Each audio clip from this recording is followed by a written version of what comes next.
What's going on, everybody? My name's Alonso. I'm a professional slackliner, and if you've made it this far, then I would like to officially congratulate you on sticking to the slack life. Now, we know how to buy a slackline, we know how to set up a primitive line, and we've now learned our slackline basics. So by this point in the series, you should be walking small slacklines. Now in this video, I would like to introduce you to the concept of long lining. So if you look here, I've actually got a slack line, and you'll notice that unlike all of my other videos, this one's actually pretty high above my head. And the reason for that being, when we rig a long line in the park, it's gonna sag down quite a bit. So we need to rig it up pretty high. Even in a park like this, I'm gonna show you where I am. You see how it goes all the way over there. I'm actually in a really nice bowl right now, and I still had to rig the line pretty high in order to stay off the ground in the middle. Now, I weigh 160 pounds. This line's about 100 meters long, about the length of a football field for my American friends. And I'm only about 6, maybe 12 inches off the middle of the ground in the middle. And it's about 3 meters high when nobody is on it. So, long lining, as you can see, is a little bit more intimidating than a small slack line at the park, but no worries, you've made it this far. You're gonna conquer these long lines in no time. Now, very quickly, I do just want to say I have a backup on this, like if it was a high line. For the purpose of this video, just ignore this backup. I was literally just too lazy to take it down. So when you're able to long line, you can get some really good exercise on these because they're so long. It's kind of like distance running, but for slacklining. Yeah, it's just so much fun. I really hope you stick around and enjoy the aspect of this sport as much as I do.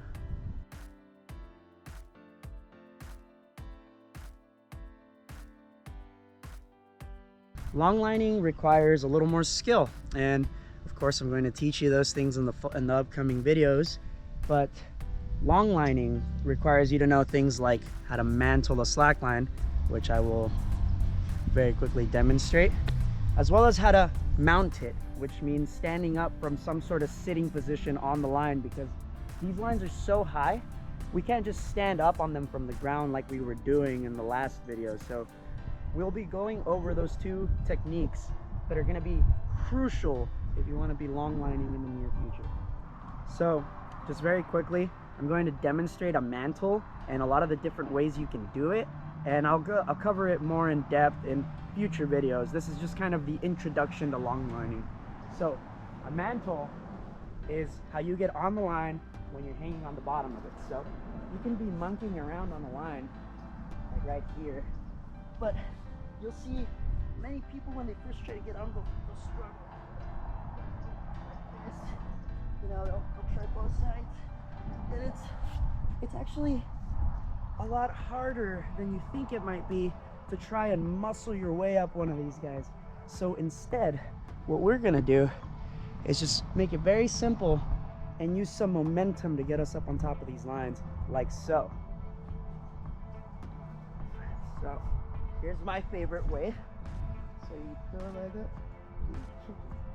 and now we're sitting on the slack line. Now another way you can do it is you can kick the leg in the opposite direction. So instead of kicking it this way, I can kick it this way, and you'll see the result is the same.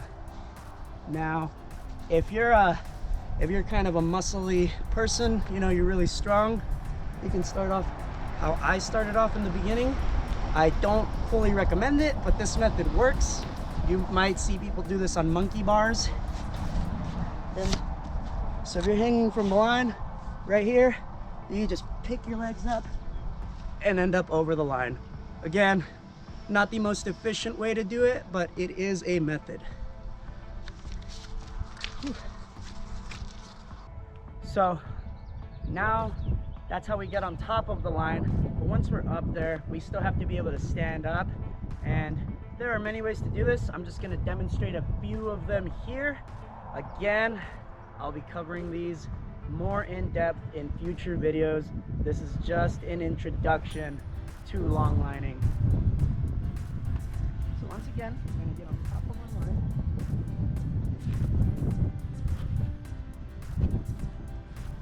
Hooray!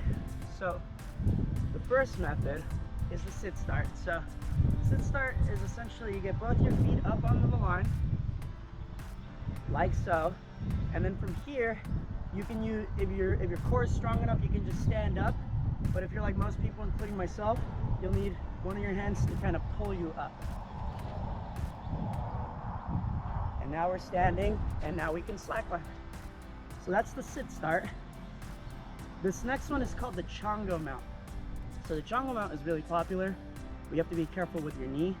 For the chongo mount, you get all of your weight on your back foot while holding on with one hand on the slack line like this, the other one keeping you balanced, while your opposite foot of this hand also keeps you balanced. And then when you feel stable, you pick up that other foot and then you stand up. So those are the two most popular ways of standing up on a slack line. There are other ways. I will, for the sake of this video, demonstrate one called the drop knee. So the drop knee is very similar to the sit start, but it's a two-step movement rather than just the one.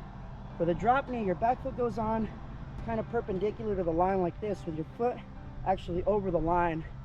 Your front foot comes on just as usual, but now when you rock forward like you would in the sit start, instead of standing all the way up, you end up with one knee dropped. Hence why it's called the drop knee. And people like this mount because you can get your balance while you're here in this position on the line, and then you can stand up and get that back foot up.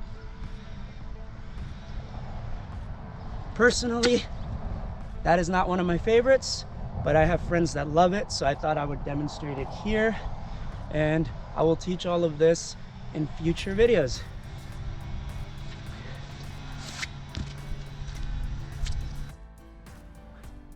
So if that sounds like a lot of fun and I haven't scared you off yet, stick around for the future videos. In the next video, I'll be making a how to buy a long line video, following kind of the same things I did for the small lines. You know, I'll make a video showing how you rig the line, how to mantle the line like I just demonstrated, how to mount the line as I also just demonstrated. And this one will be a big one because long lining is probably the most dangerous aspect of slacklining you can do, unless you trick line, which I don't. So stick around, like and subscribe to this video to see more, and I really hope to see you soon.